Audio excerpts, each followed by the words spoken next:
Marriage jokes. Jill tells her husband, a Eurojack, that young couple that just moved in next door. Seem such a loving twosome. Every morning, when he leaves the house, he kisses her goodbye, and every evening when he comes homes, he brings her a dozen roses.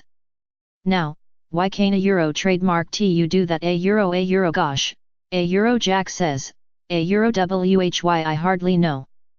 The girl a Euro. Dirty jokes. Don't you hate it when you open a bag of chips and it's half full? Yeah, that's how us guys feel about push-up bras. Marriage jokes. A couple had been married for 50 years and had raised a brood of 10 children and was blessed with 20 grandchildren. When asked the secret for staying together all that time, the wife replies, a Euro many years ago we made a promise to each other, the first one to pack up and leave has to take all the kids. A Euro. Blonde jokes. Q. How many blonde jokes are there? A. 1. The rest are all true stories. Military jokes. What to do if you fall into a conversation with someone about the terrorist attacks who doesn't believe in retaliation. 1. Engage in conversation, and ask if military force is appropriate. 2. When he says no, ask, why not? 3. Wait until he says something to the effect of because that would just cause more innocent deaths, which would be awful and we should not cause more violence. 4. When he's in mid-sentence, punch him in the face as hard as you can. 5. When he gets back up to punch you, point out that it would be a mistake and contrary to his values to strike you, because that would be awful and he should not cause more violence. 6.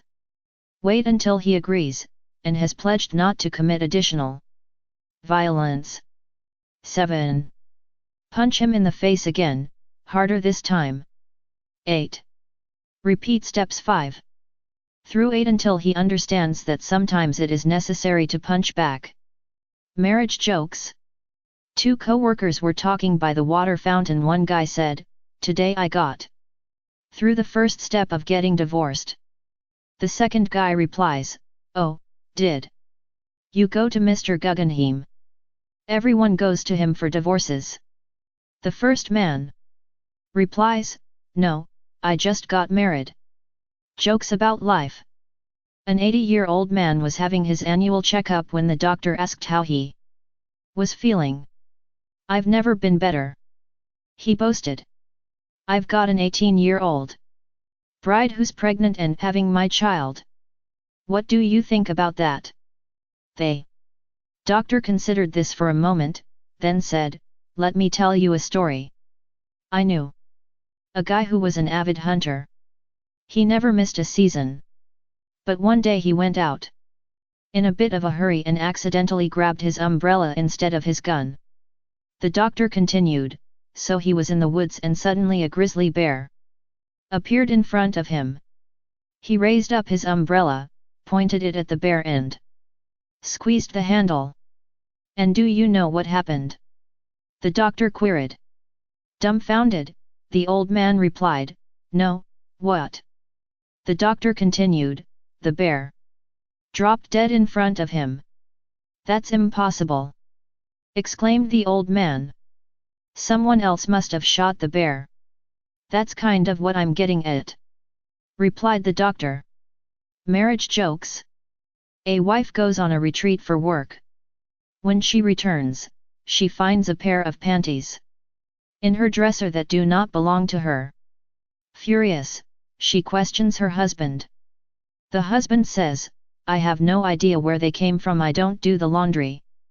So, the wife goes to the maid and questions her. Indignant, the maid replies, "Madam, how should I know? These panties don't belong to me. I don't even wear panties. Just ask your husband." Animal jokes. A horse walks into a bar. He walks up to the bartender and says, "Give me a beer." The bartender is stunned, so he heads to the back of the bar to speak with the owner. "Hey boss," he says, "there's a horse in the bar asking for a beer." The bar owner pauses for a second, then replies, "Well then give him one. But charge him double. Horses don't know the price of beer." So the bartender heads back out front and hands the horse a beer. "You know," says the barkeep, "we don't get many horses around here." To which the horse replies, "At these prices I'm not surprised." Jokes about life. A guy drives on the highway and sees a sign that says, "Mississippi State Whorehouse 10 miles. He decides to stop in. A madam answers the door, and the man requests a whore. The madam says, "I'll need $500 first." The man pays, then asks about his whore again. The madam says, "Wait for 15 minutes in that hallway.